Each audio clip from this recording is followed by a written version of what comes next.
You finally hit that major milestone. You start a successful company, secure a massive promotion, or land the big contract. Naturally, your first instinct is to reward your closest friends by bringing them along for the ride. It feels like the ultimate act of loyalty. But according to Robert Greene's second law of power, that instinct is a trap.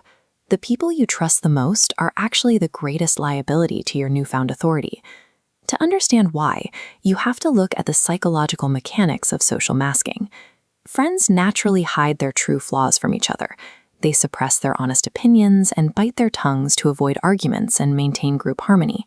Because honesty rarely strengthens a friendship, you almost never know how a close friend truly feels. When you inject wealth or sudden success into that dynamic, it breeds what psychologists call silent envy. Proximity to your new status doesn't necessarily generate genuine pride.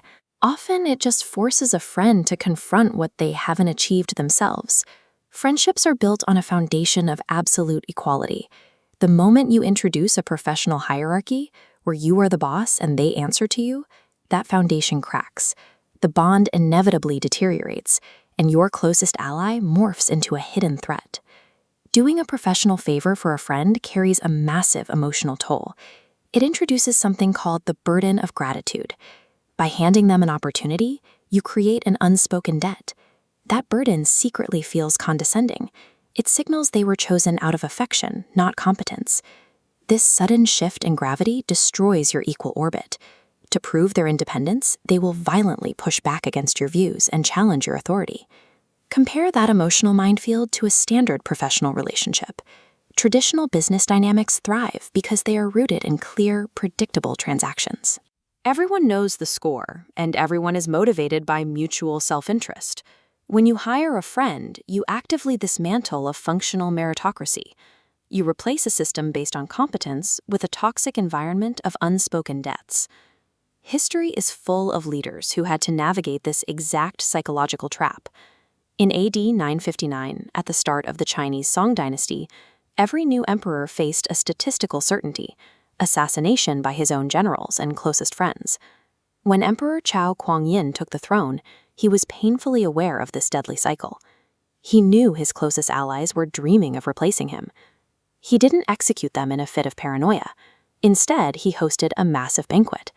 After plenty of drinks, he pulled his generals aside and offered them a choice: a stressful life of plotting, or beautiful estates, wealth, and security if they resigned immediately. They all accepted. True power requires the strategic foresight to read the room. The emperor recognized that ambitious friends are a ticking clock, and he neutralized the physical threat peacefully before their envy could boil over. This brings us to the second, deeply counterintuitive half of Law 2. If friends are a liability, an adversary is a highly strategic asset. Abraham Lincoln operated entirely on this philosophy. He famously filled his cabinet with rivals who openly despised him. When questioned about his refusal to crush his adversaries, Lincoln noted that the best way to destroy an enemy was to make them a friend. There is a distinct psychological advantage here. Unlike a friend, a converted adversary has something to prove. With no history of affection to rely on, they are bound tightly by a fierce need to demonstrate their actual competence. Former enemies also provide the harsh, unvarnished feedback required to survive. They lack the polite filters that friends use to spare your feelings. If there is a hole in your strategy, an opponent will point it out immediately. A converted adversary becomes the sharpest tool in your arsenal. Their motivation isn't clouded by emotional affection.